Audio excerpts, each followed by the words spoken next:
তো hey guys, WhatsApp, good morning. তো এখন চললাম ডিউটিতে। তো অনেক লেট হয়ে গেছে, আস্তে আস্তে 10টা বেজেই গেছে। তো কী বলবে না বলবে জানি না।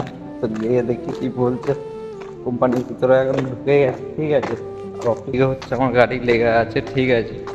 তো এই গাড়িটা আমি চালাই। তো এখন গাড়িতে উঠবো, একটু সাফসুফ করবো, দেখবো কীরকম কী হয়ে আছে। ঝাড়তে হবে, প্রচুর ধুলো বলতে আছে, ওটাই করবো।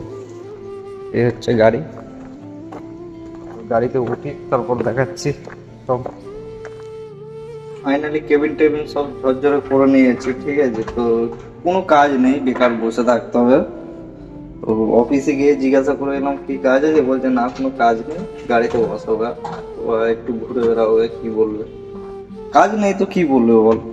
আর কেবিন টেবিন সব কিছু সাফ করে নিয়েছি, চকচক করছে।